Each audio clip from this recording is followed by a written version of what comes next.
Olá!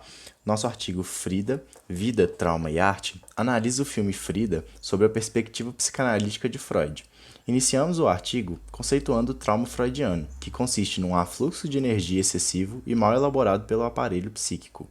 O trauma é situado na infância, mas suas consequências não se limitam ao momento em que ocorre, gerando impactos também a posteriori.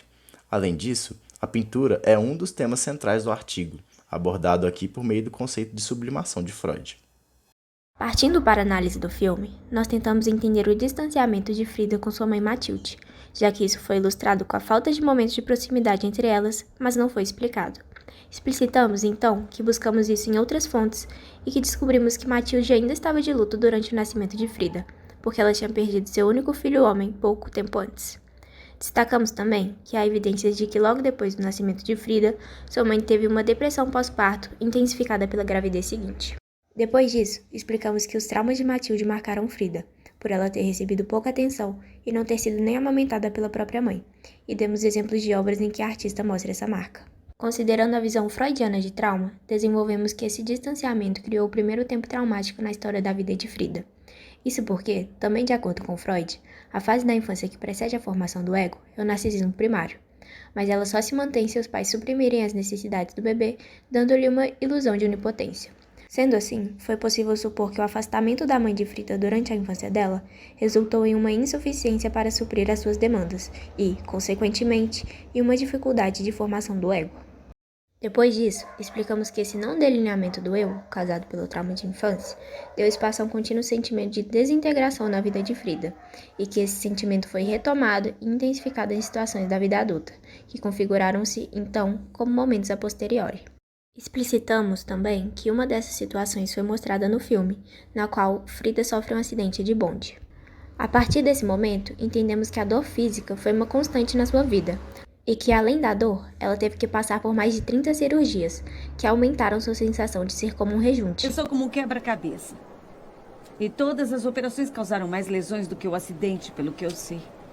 Tudo dói. Várias de suas obras também retratam esse sentimento de desintegração, e foi diante de tudo isso que concluímos que esse sentimento, que já lhe era presente devido à má formação do ego no trauma infantil, se intensificou ao se entrelaçar com seu corpo machucado. No artigo, também foi discutido o relacionamento entre Diego e Frida, e analisamos as razões que fariam a pintora manter um relacionamento que a causava tanto sofrimento, devido às constantes brigas e traições de seu marido.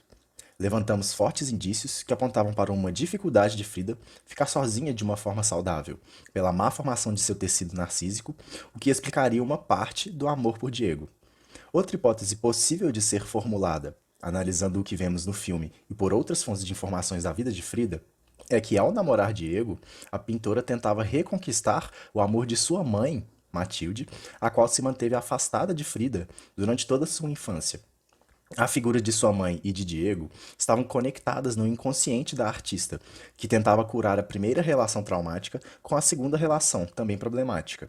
O sucesso em dominar Diego significaria a elaboração do luto da mãe negligente. A relação dos dois foi tema de diversos quadros, vista a complexidade do relacionamento e de como isso era doloroso para Frida. Após isso, explicamos a forma como o filme apresenta as obras de Frida, conectando-as com acontecimentos importantes de sua vida.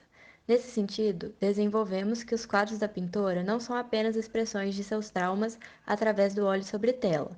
Elas representam um conceito importante para Freud, a sublimação. Dessa forma, explicamos que a sublimação é a transformação de uma atividade sexual em uma atividade sublimada, que apresenta maior valorização social, tal como a arte. Desenvolvemos, então, que as produções artísticas de Frida, enquanto forma de sublimação, são um recurso para escoar o afluxo de excitações que sobrecarrega seu aparelho psíquico. Além disso, citamos que Freud considera esse mecanismo especialmente eficaz, uma vez que a atividade sublimada utiliza toda a carga proveniente da pulsão sexual.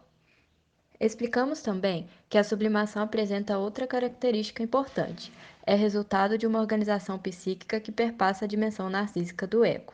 Dessa forma, explicamos que, ao sublimar a carga de excitação, a libido é direcionada para o ego, que une essa soma de excitações e as integra no eu. A partir disso, buscamos argumentar como esse recurso é importante para Frida, que teve dificuldade de formar seu tecido narcísico devido aos traumas de infância. Concluímos, então, que Frida utiliza a arte para organizar suas angústias e unir sua energia egóica. Assim, ela é capaz de reconstruir seu eu narcísico e recompor seu corpo fragmentado em um só. Essas foram as referências que usamos e obrigado por assistir.